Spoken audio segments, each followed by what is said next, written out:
Greetings, Sentinels. This is Universe Unique, and today the truth comes to light. Chris Evans is back in the spotlight, and it doesn't look accidental. The physique he showed at the Toronto Film Festival doesn't align with prepping for a minor project. It points to something much bigger, and the name behind it is Dr. Doom. Before we get into the clearest evidence, a quick request. Subscribe to the channel now.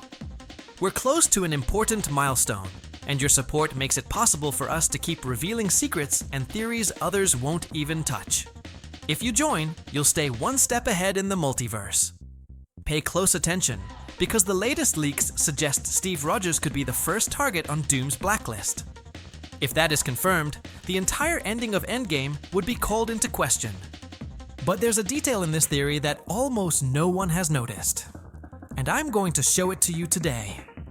Now I want to hear from you. Which city and country are you watching from? Drop it in the comments. I'll read them all. If this content connects you with the most powerful news and theories in the Geek Universe, leave the triple kill. Like, comment, and share. London is not a random backdrop. Hayley Atwell was spotted in the city while the filming of Avengers, Doomsday moved to nearby locations, and that fits with an opening designed to surgically break the nostalgia of Endgame. Steve and Peggy living their life a few years after the dance, possibly with children, when Dr. Doom makes a cold entrance accusing Steve of causing an incursion by choosing to remain in the past. It's not just a romantic callback, it's the moment when the Shield's legacy becomes a temporal crime. Cut from the final shot of Endgame with the dance, fade to a London clock marking the time distortion. The choice of London works both visually and narratively. Peggy has always been tied to British intelligence and the SSR MI6 framework. Placing Doom's first strike there underlines that he doesn't arrive with brute force, but as an auditor of an anomaly. In multiverse logic, an incursion is the collision of two realities occupying the same space-time. If Steve altered the main vector of Earth 616, Doom does not see a retired hero. He sees the epicenter of collapse. Slow zoom on a door closing, tense music rising. There is a detail that changes how we read the villain. Doom doesn't need green smoke or loud proclamations. If he enters that house as the only one who understands the map of multiverse failures, he presents himself as a surgeon, not a tyrant. In Secret Wars, his power comes specifically from reordering chaos no one else can contain. Translated here, his first objective is not revenge, but containment. Neutralizing Steve's decision before the fracture spreads to families and bloodlines, including Peggy's. Show a Secret Wars panel of Doom holding the world alongside a domestic shot, brief silence and heavy beat. This interpretation aligns with the rumors of a fractured domestic scene and explains why Evans's physique is back in full captain mode. Not for a fan service cameo, but for a confrontation that reframes his ending. And there's a technical reason Doom could locate that house at that exact moment, hidden in a cryptic image the Russo brothers released. The clue is not in London, but on a yellow chalkboard inside the Baxter building. The cryptic image posted by the Russo brothers with the message, "Doomsday is coming," is not just a teaser.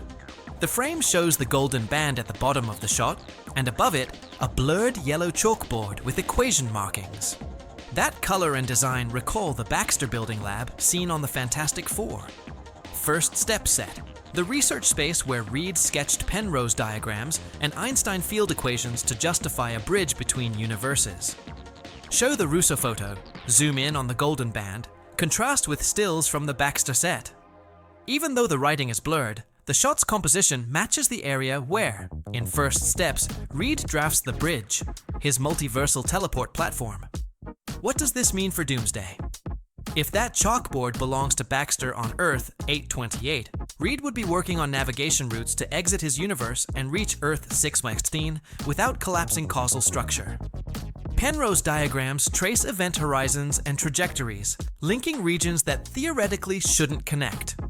Translated to the MCU, it's the map for crossing an incursion point while controlling energy, mass, and exposure time. It's not a generic portal. It's a guide to cap the entropy of the jump, and most importantly, to pinpoint specific coordinates inside an already damaged multiverse. Cut to a chalkboard with converging lines and a simple label, Earth 828, Earth 616. This is where Doom comes in. With Reed's method, Doom wouldn't travel blindly. He would prioritize anchors that reveal anomalous decisions in main timelines, like Steve staying with Peggy. Those anchors might be energetic, tesseract residue, vibranium signatures, or human, bloodlines and choices generating persistent branches. In Secret Wars, Doom wins not through brute force, but by ordering fragments of colliding realities. Updated here, his list begins with the nodes that keep paradoxes alive. Steve and Peggy's house is one. Reed's Baxter experiments, another. And mutants that destabilize balance by genetics or teleportation, like Nightcrawler, form the third vertex of this risk triangle. Quick comparison, Secret Wars panel of Doom, holding the World vs. Baxter chalkboard. Heavy music rising. There is a direct consequence to this map. Once the nodes breaking coherence are identified, the next target is not just a hero, but a meta-narrative agent who disrupts reality from within. Deadpool operates outside the physical script of the MCU, and Ryan Reynolds recently showed off that red and black Anarchy Avengers flag, while hinting he has 4 teasers prepared. If Doom hunts those who deform the fabric, targeting Wade is not whimsy, it's strategy. Cut to the red and black flag. Insert Deadpool staring at camera in silence. Now that we have the chalkboard and the method, Doom's radar points at a face that never plays fair with time, or the fourth wall. If Reed has drawn the map to detect anomalous nodes, the next target is not a classic Avenger, but the element that breaks the grammar of the universe itself. Wade Wilson. Deadpool doesn't just travel, he comments on the travel.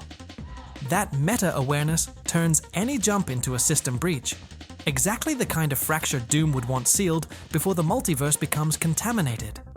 In the comics, every time Wade takes control of the narrative, the world around him distorts. Translated to the MCU, that makes him a priority not for his power level, but for his ability to subvert the rules. Cut to Deadpool breaking the fourth wall. Quick silence and fade to black. Ryan Reynolds is fueling the noise with surgical precision. He told Entertainment Weekly he had 4 teasers ready and joked that he wrote them at home without even stepping on set. At the same time, he clarified that the red and black flag he posted online is a variant of the one already used in Deadpool and Wolverine. Translation: he confirmed nothing about Doomsday, but made it clear the anarchic imagery is still in play and that alts exist. That form of denial by affirmation fits perfectly with the strategy of hiding major crossovers until the last moment, while also dismissing rumors of on-set tension, something that cast members themselves have already downplayed. Insert red and black flag. Cut to interview headline. Tense music rising. Doom's logic justifies pursuing Wade strictly for containment. A traveler aware of the script who can break the fourth wall isn't just an enemy. He's a loophole in the system. If he stays active, any multiverse repair is reversible. That's why the humor around his presence is better read as calculated smoke. And if we add Reed's method of locating human anchors and choices that sustain branching timelines, Deadpool functions as a relay between worlds. Taking him out first prevents the fracture from spreading. Slow zoom on the flag. Cut to Baxter chalkboard with converging trajectories. And yet, the target pattern suggests something larger than a loud-mouthed mercenary. If Doom is closing in on those tied to altered lineage and legacy, homes, descendants, universes where a hero's daughter sustains a forbidden chronology, then the presence of a certain veteran web-slinger in London stops looking like coincidence. There is an air fans have been pointing out for weeks, one that fits almost too perfectly into this selective hunt. London didn't come out of nowhere. Tobey Maguire was seen in the city wearing his now classic Avengers cap, while the production of Brand New Day moved from Glasgow to the British capital. That overlap of schedules doesn't prove his involvement in Doomsday, but it does establish a pattern. Overlapping shoots, shared logistics, and a veteran Spider-Man who can step in and out as a variant without needing extended screen time. The reading consistent with Doom's target map is simple. If the villain is closing nodes that sustain branches, then an older Peter, carrying history and consequences, is a high-value node. Insert selfie in London. Cut to Brand New Day location shots. restrained, tense music. The piece that completes the picture is the air. There has been speculation that Sadie Sink would portray Mayday Parker, nothing confirmed, but the theory works because it aligns with a motif Marvel has used in its major sagas for decades: legacy as a risk multiplier. In the MC2 comics, Mayday, Spider-Girl, keeps alive a future that should not exist if the past were corrected. Translated to film, a Mayday on screen would turn the Parker family into a temporal anchor.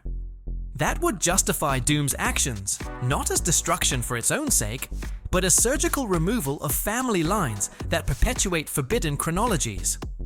Visual comparison: Spider-Girl cover, alongside a domestic shot. Fade to a stopped clock. If this is the board, London becomes the intersection. A veteran Spider-Man, a possible daughter, and a villain who prunes branches instead of burning forests. One last piece remains to explain who Doom will not forgive, and why the set reportedly froze at a speech that, according to witnesses, made everyone turn. David Harbour hinted at it in a recent interview. He had never seen a set like it, and there was a moment when that one over there gave a speech that chilled the atmosphere. Putting the pieces together, that moment matches two voices capable of reordering a broken team: Steve Rogers, the captain who always rallies, or Charles Xavier, whose presidential address from X2 was echoed in the D23 promo. If the film opens with Doom auditing the life of Steve and Peggy, such a speech would not be nostalgic. It would be a direct response to an accusation. Someone has broken the coherence of Earth 616, and the choice is whether to defend the emotion of Endgame's ending or accept the cost of repairing it. Cut to Oval Office images, deep voiceover, fade to black. The board isn't limited to Avengers. Alan Cumming confirmed he has already finished his scenes as Nightcrawler, and even clashed with Pedro Pascal's Reed, a detail that fits with the Baxter chalkboard, and the idea of nodes holding branches together. Science that builds bridges, mutants that disrupt balance, households that sustain forbidden lines. In Civil War, the conflict was moral. Here, the dispute is structural. Doom doesn't arrive to humiliate. He arrives to excise the cause of collision. That is why the speech matters. It's not a battle cry, but the last chance to set an ethical framework before surgery begins. Zoom on chalkboard formulas. Tense music rising. Who will Doom not forgive? Those who keep the error alive. Steve, for the decision that freezes an alternate timeline inside the main one. Deadpool, for being a system breach that makes any repair temporary. Legacy lines like a potential Mayday Parker, because they multiply the domino effect. And Reed, if his method continues to create unbuffered access points. The symbol of it all is the shield. If it falls, it doesn't mean physical defeat. It means admitting the perfect ending was in reality a beautiful but dangerous fracture. Brief silence, close-up of the shield on wood, heavy sound, and fade out. That concludes what the available evidence suggests about Doom's plan and his list of priorities. If this helped you see more clearly how these pieces fit, subscribe now. We're close to a major milestone for the channel, and your support makes the difference.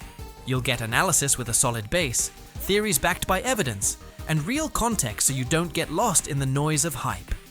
Before we wrap up, tell me where you're watching from. City and country. I'll read every comment.